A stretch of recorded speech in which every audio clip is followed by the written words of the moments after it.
तो लोकसभा से पारित होने के बाद वक्फ संशोधन बिल गुरुवार को राज्यसभा में भी पारित हो गया। राज्यसभा में इस बिल के पक्ष में 128 वोट पड़े, जबकि 95 सांसदों ने इसका विरोध किया। इससे पहले लोकसभा में इस बिल को 288 सांसदों का समर्थन मिला था, जबकि 232 ने इसके खिलाफ मतदान किया था। अब जबकि ये विधेयक संसद के दोनों सदनों में पास हो चुका है, वैसे ये बिल पास कराना एनडीए सरकार की बड़ी कामयाबी माना जा रहा है। जब इस लोकसभा चुनाव में बीजेपी को 240 सीटें मिली और वो बहुमत से 32 सीट दूर रह गई, तब कहा गया कि अब कई बिल पास कराना उसके लिए आसान नहीं होगा। इस लिहाज से वक्फ संशोधन बिल एनडीए की एकता का लिटमस टेस्ट था। जेडीयू और टीडीपी जैसे सहयोगियों का विरोध झेलना पड़ सकता था। संयुक्त संसदीय समिति में सहयोगियों ने बिल में 14 संशोधन सुझाए। सरकार ने ये सारे संशोधन मानकर उनकी आपत्तियां दूर की। एक तो ये बात मान ली कि ये कानून पिछली तारीख से लागू नहीं होगा। दूसरा ये कि कलेक्टर से ऊपर का अधिकारी ही वक्फ का मसला देखेगा। इसके अलावा वक्फ संशोधन को पसमानदा यानी पिछड़े मुसलमानों के लिए सही बताया गया। पसमानदा मुसलमानों को अलग से जोड़ने की एनडीए की कोशिश यहां कामयाब रही। बहरहाल फिर भी यह अंदेशा था कि संसद में कहीं कुछ वोट इधर उधर तो नहीं हो जाए। फासला दोनों सदनों में बहुत बड़ा नहीं है। राज्यसभा के जो आंकड़े आ रहे हैं उनके मुताबिक एनडीए को 3 वोट ज्यादा मिले। वाईएसआर कांग्रेस के एक सांसद ने पक्ष में वोट किया। बीजेडी के 2 सांसदों ने भी पक्ष में वोट दिया। एआईएडीएमके के एक सांसद ने बिल का विरोध किया, जबकि वाईएसआर कांग्रेस के 6 सांसदों ने विरोध किया। कई सांसद सेहत के कारण अनुपस्थित रहे। शरद पवार, शिबू सोरेन और महुआ माझी सेहत की वजह से नहीं आ सके। लेकिन यह देखना दिलचस्प होगा कि वक्फ को लेकर एनडीए ने अपने दलों को किस तरह जोड़ा और इन दलों को अलग अलग राज्यों में क्या कुछ झेलना पड़ सकता है। इस पर करेंगे अपने सहयोगियों से बात, लेकिन पहले किरण रिजिजू की बात सुन लें। उनका कहना है कि कई सांसदों ने अंतरात्मा की आवाज पर वोट डाला। राज्यसभा में सरकार के पक्ष में भी ज्यादा वोट पड़े और विपक्ष में भी, तो क्या क्रॉस वोटिंग हुई है और उसका कोई डिटेल्स है? लोकसभा में भी राज्यसभा में भी हम तो जितना अपेक्षित थे उतने ही मिले। राज्यसभा में तो लगभग दोनों लाइन बराबर ही रहा। कुछ एक पॉलिटिकल पार्टी ने कॉन्शियंस पे छोड़ा कि मेंबर्स अपने कॉन्शियंस से वोट देंगे, उनके ऊपर में कोई विप लागू नहीं होगा, तो उनके पार्टी ने हमको सपोर्ट किए हैं। अंतरात्मा की आवाज़। हाँ, अंतरात्मा तो पहले भी हुए हैं, एक बार राष्ट्रपति जी का चुनाव में। तो इसलिए अपने अपने पार्टी लाइन में ही वोट हुए हैं और जो आउटकम है उससे हम संतुष्ट हैं। तो किस तरह से एनडीए की एकता का लिटमस टेस्ट था और उसमें एनडीए फ्लाइंग कलर से पास हुआ है। और इसी के साथ ये भी कह सकते हैं कि जो विवादास्पद मुद्दों पर कहा जा रहा था कि सरकार आगे नहीं बढ़ेगी, हिचकेगी, वैसा भी नहीं हुआ। सरकार ने इस विवादास्पद बिल को पारित करा लिया। इसी पर चर्चा करने के लिए हमारे साथ हमारे 4 सहयोगी जुड़ रहे हैं। मनोरंजन भारती हमारे वरिष्ठ सहयोगी दिल्ली से हमारे साथ हैं, रणवीर हमारे सहयोगी लखनऊ से हैं, प्रभाकर पटना से, और साथ ही जितेंद्र दीक्षित मुंबई से हमारे साथ जुड़ रहे हैं। सबसे पहले शुरुआत मनोरंजन आपसे करूंगा।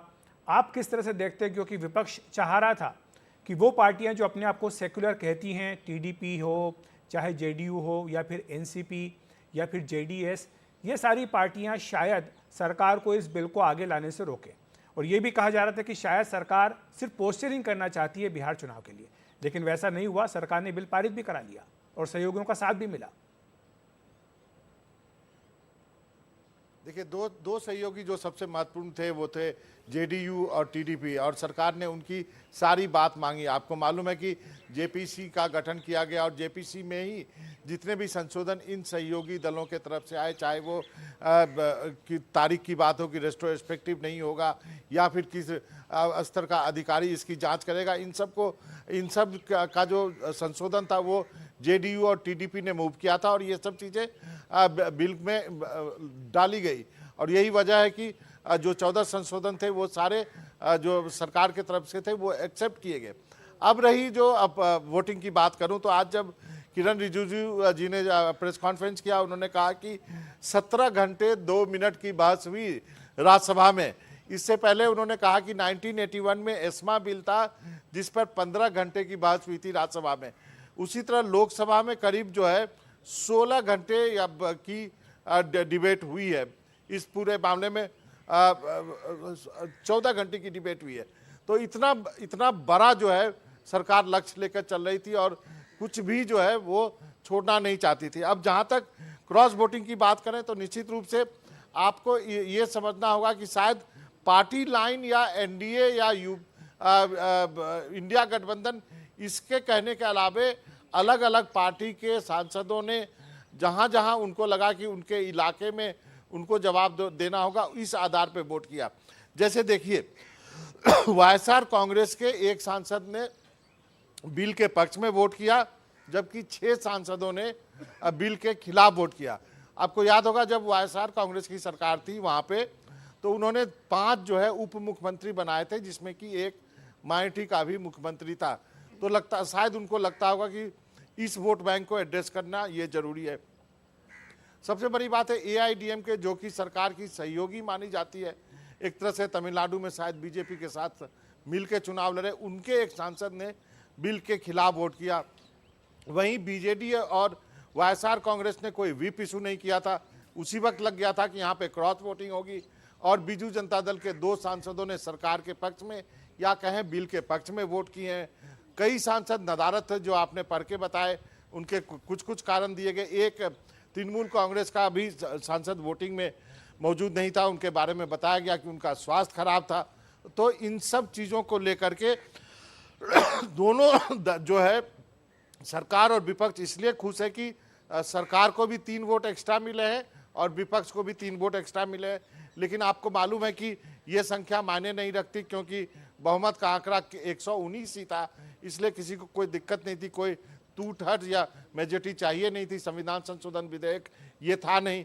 लेकिन आप कह सकते हैं कि इतने लंबे घंटों के डिबेट के बाद वोटिंग में थोड़ा बहुत जो एक्साइटमेंट था वो राज्यसभा में बना रहा। जी, हमारे साथ प्रभाकर भी हैं। प्रभाकर के पास चलना चाहूँगा। प्रभाकर, बिहार पर सबकी नज़रें हैं और जिस तरह से जेडीयू ने समर्थन किया, उसके बाद जेडीयू के भीतर से बगावत की खबरें भी आ रही हैं।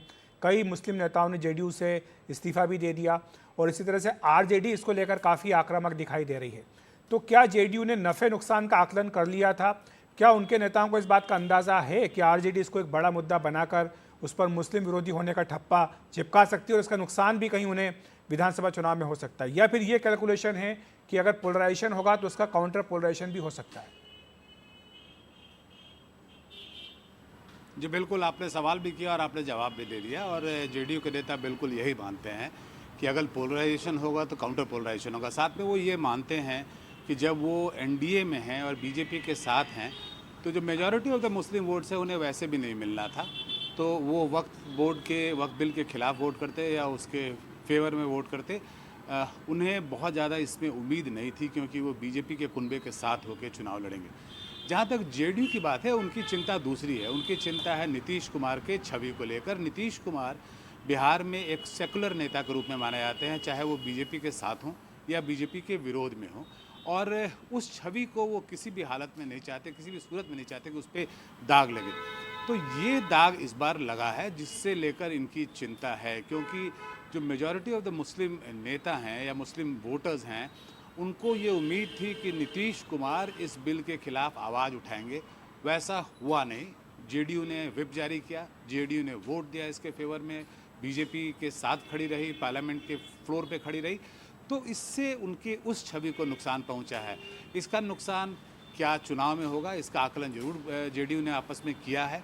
और उनका मानना है कि देखिए, वो चुनाव में जा रहे हैं एनडीए के रूप में, वो चुनाव में जा रहे हैं बीजेपी के सहयोगी के रूप में, तो वैसे भी उन्हें बहुत ज़्यादा उम्मीद नहीं है कि मुस्लिम वोटर्स उनके साथ जाएंगे। हालांकि कुछ जगहों पर जहां उनके कैंडिडेट मुस्लिम्स होंगे वहां उन्हें वोट मिलेगा, but majority of the Muslim voters उनको वोट नहीं करने जा रहे हैं।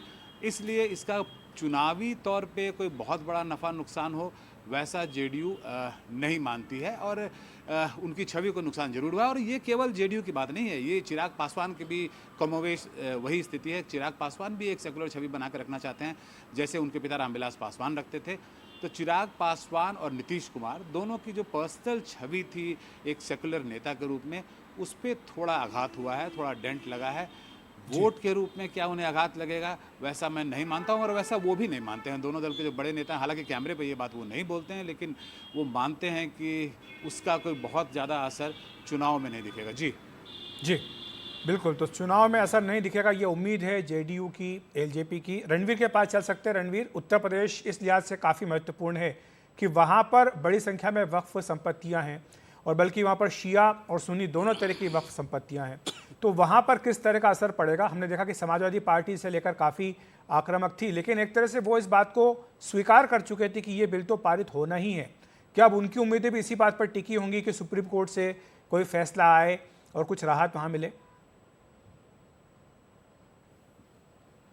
देखिए, उत्तर प्रदेश की राजनीति को समझना हो तो ये बड़ा रोचक होता है कि बिहार से बिल्कुल अलग माहौल है। उत्तर प्रदेश में राजनीति होती है दो धुरी पे। एक होती है हिंदुत्व की राजनीति 80 बनाम 20, और दूसरी होती है जातिवाद की राजनीति, जो वर्तमान परिप्रेक्ष्य में उसको पीडीए कह सकते हैं। तो पीडीए बनाम हिंदुत्व की लड़ाई है, और इस लड़ाई में जितना ज़्यादा इस तरह का माहौल बनता है कि बीजेपी जिसके फेवर में है, सपा उसके अगेंस्ट में है, उससे दोनों ही पॉलिटिकल पार्टीज़ को फ़ायदा होता है। उससे पोलराइजेशन भी होता है और काउंटर पोलराइजेशन भी होता है। तो ये जो वक्फ बिल है, इससे उत्तर प्रदेश की राजनीति में आप अगर देखिए तो कहीं ना कहीं कांग्रेस को ज़रूर नुकसान हो रहा है, क्योंकि कांग्रेस इंडिया अलायंस में है, इंडिया अलायंस के साथ समाजवादी पार्टी है, और यहाँ उत्तर प्रदेश में इंडिया अलायंस में समाजवादी पार्टी बड़ी पार्टी है। मैसेज ये गया कि समाजवादी पार्टी खुल करके मुखरता के साथ इसका विरोध कर रही है, और जो वोट है, जो माइनॉरिटीज़ का वोट है, उसको लेकर के समाजवादी पार्टी ने अपना स्टैंड क्लियर कर दिया।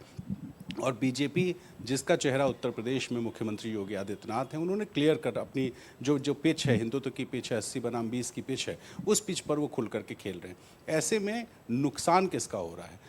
बीएसपी जो कि अपने एक जद्दोजहद कर रही है वापस अपने वोट बैंक को लाने की, वो अभी तक बहुत खुल करके इस स्टैंड को क्लियर नहीं कर पाई। आज सुबह मायावती ने ज़रूर ट्वीट किया कि बहुत जल्दबाजी में हो गया, थोड़ा सा डिले करते, थोड़ा सा बातचीत और करते तो बेहतर होता। इस तरह की लाइन लेने से बीजेपी और समाजवादी पार्टी दोनों ही को अपने अपने वोट बैंक को एक तरह से सहेजने का मौका मिला है। और इसमें अगर संपत्तियों की बात करें तो सुन्नी सेंट्रल वक्फ बोर्ड के पास 1,19,000 से ज़्यादा संपत्तियां उत्तर प्रदेश में हैं, और शिया वक्फ बोर्ड के पास 5,269 हैं। लेकिन जो शिया वक्फ बोर्ड की ज़मीनें हैं वो बहुत बड़ी बड़ी हैं, और अगर हम आंकड़ों में जाएं और आंकड़ों की बात करें तो 57,000 वक्फ प्रॉपर्टीज़ की जांच हुई है, और 11,500 एकड़ से ज़्यादा अभी तक ज़मीन जो है वो वक्फ की अभी तक मिल चुकी है।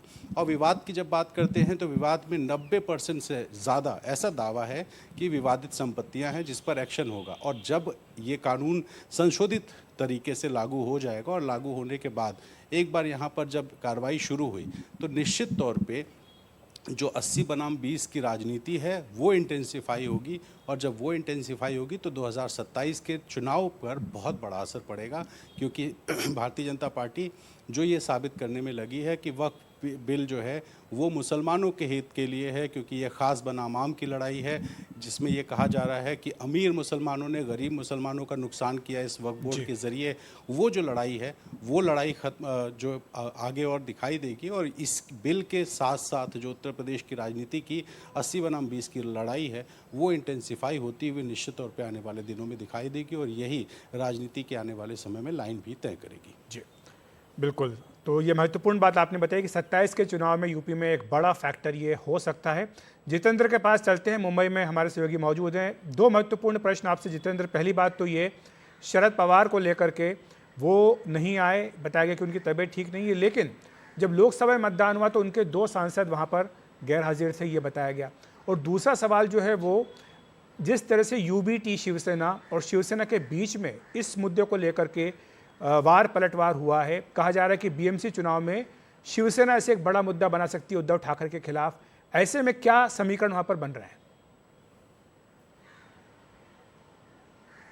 जी हाँ, बिल्कुल आपके पहले सवाल का जवाब दे दूं, जो आपने शरद पवार के बारे में पूछा कि शरद पवार जो है वो वोटिंग के वक्त में नहीं पहुंचे, वो मुंबई में ही थे और सेहत का कारण बताया गया जिसकी वजह से वो इस मौके पर नहीं पहुंच पाए।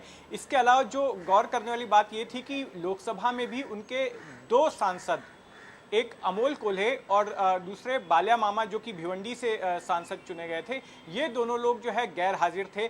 अब इसके राजनीतिक मायने ये निकाले जा रहे हैं कि कहीं इस तरह से गैर हाजिर रहकर खुद शरद पवार और लोकसभा में उनके सांसद गैर हाजिर रहकर कहीं ना कहीं सरकार के साथ करीब आने के लिए ज़मीन तो नहीं तैयार कर रहे हैं, क्योंकि इसके पहले भी बहुत बार ऐसी चर्चा हो चुकी है, खास करके पिछले लोकसभा चुनाव के बाद, कि शरद पवार और सरकार के बीच में कहीं ना कहीं पुल बनाने के प्रयास हो रहे हैं, इनको साथ में करीब लाने के प्रयास हो रहे हैं। और अब जब इस तरह से वोटिंग में इन लोगों ने जो है गैर मौजूदगी दिखाई, तो उसके बाद में ऐसी चर्चा महाराष्ट्र के सियासी गलियारों में शुरू हो गई है। अब बात करते हैं उद्धव ठाकरे की। उद्धव ठाकरे को लेकर इस बिल के पारित होने के पहले तक ये सस्पेंस बना हुआ था कि आखिर उद्धव ठाकरे की पार्टी क्या रुख अपनाती है, उनकी शिवसेना क्या रुख अपनाती है। उनके एक तरफ कुआं था तो दूसरी तरफ खाई, और वो इसलिए क्योंकि बीजेपी ने इस मुद्दे को, इस बिल को हिंदुत्ववाद से जोड़ दिया था। अब देखिए, उद्धव ठाकरे हालांकि ये दावा करते हैं कि उनकी पार्टी जो है हिंदुत्व की विचारधारा का अनुसरण करती है, लेकिन दूसरी तरफ उनको मुसलमानों का भी समर्थन मिलता है। 2019 में जब वे महाविकास आघाड़ी में शामिल हुए और उन्होंने उसके प्रियम्बल पर साइन किया जिसमें सेकुलर शब्द का 2 बार इस्तेमाल किया गया था, तब से ये देखा गया कि मुसलमानों का साथ भी उद्धव ठाकरे को मिला। खास करके पिछले साल जो लोकसभा के और विधानसभा के चुनाव हुए, तो मुस्लिम बहुल इलाकों में अच्छा खासा मतदान जो है उद्धव ठाकरे के उम्मीदवारों के पक्ष में हुआ था। तो ऐसे में एक तरफ इस बिल का समर्थन करके उद्धव ठाकरे मुसलमानों का समर्थन नहीं खोना चाहते हैं, क्योंकि अभी बीएमसी के चुनाव होने वाले हैं, और दूसरी तरफ अगर वो इसका विरोध करते तो ऐसे में बीजेपी को मौका मिल जाता कि ये देखिए, ये हिंदुत्व की विचारधारा से विमुख हो रहे हैं और अब उद्धव ठाकरे वाली शिवसेना हिंदुत्ववादी पार्टी नहीं रह गई। तो ये पक्षोपेश में थे, लेकिन जब मतदान की बारी आई तो आखिर में फैसला किया गया कि बिल के विरोध में शिवसेना उद्धव ठाकरे गुट के सांसद अपना मतदान करेंगे, और फिर दोनों ही सदनों में उसके विरोध में इन्होंने वोट किया। जी, शुक्रिया आपका जितेंद्र, हमारे साथ जुड़ने के लिए। रणवीर, प्रभाकर और मनोरंजन, आपका भी बहुत बहुत धन्यवाद। वक्त एक ब्रेक का।